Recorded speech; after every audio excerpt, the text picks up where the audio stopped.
कुछ संबंध ऐसे होते हैं जहाँ व्यक्ति माँ की तरीके से साथ देता है।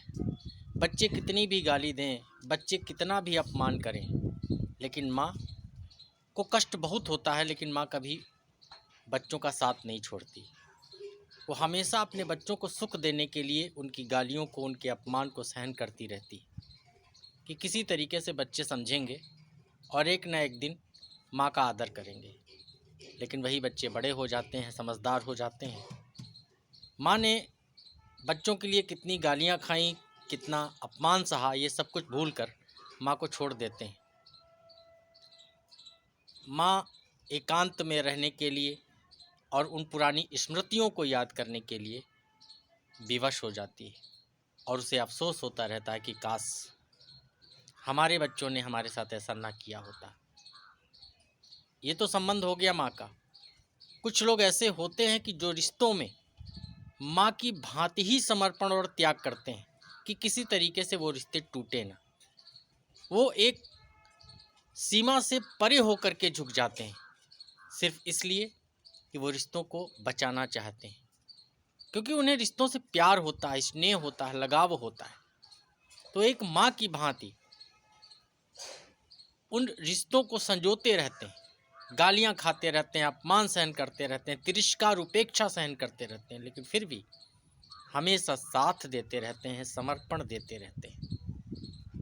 मूलभूत भावना त्याग की होती है और इस त्याग की भावना जो प्रेम से ओतप्रोत होती है, वो ऐसे रिश्तों को बहुत ही सूक्ष्म तरीके से जोड़े रखती है। लेकिन कालांतर में होता क्या है,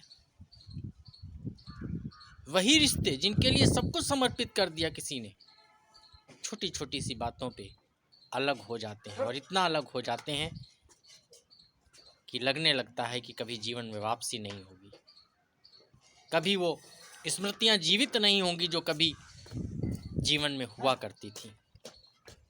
मित्रों, यदि कभी भी आपको कोई माँ की भांति स्नेह दे रहा है, समर्पण दे रहा है, आपकी गालियों को, आपके अपमान को सहन कर रहा है महज इसलिए कि वो आपसे प्रेम करता है, आपसे लगाव करता है, तो कभी भी ऐसे रिश्तों को अपने कुछ स्वार्थों की पूर्ति के लिए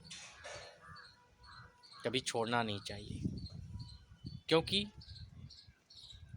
जो आपसे माँ की भांति प्रेम करता है, स्नेह करता है, आपके प्रति समर्पित होता है, उसे अपने हाल पे छोड़ देने के बाद उसके हृदय में जो पीड़ा, जो क्रंदन उत्पन्न होता है, जो आघात पहुंचता है, उसकी वेदना, उसका दर्द आपकी खुशियों को तबाह कर सकता है, आपके जीवन की नैया को डामाडोल कर सकता है, आपके जीवन में ज्वार भाटे जैसा सैलाब ला सकता है।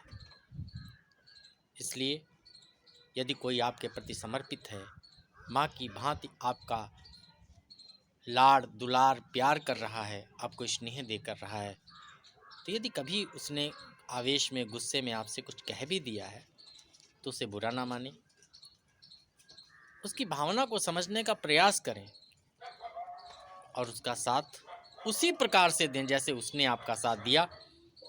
आप जब कभी गालियां देते थे, अपमान करते थे, तिरस्कार करते थे, आवेश में बहुत सारी चीज़ें सुना देते थे, लेकिन फिर भी वो व्यक्ति आपसे कुछ नहीं कहता था, आपकी बातों को सहन करता था और यही सोचता था कि चलो कोई बात नहीं, अगर हमारे बच्चे होते और वो हमारे साथ इस तरीके का व्यवहार करते तो क्या हम उन्हें छोड़ देते।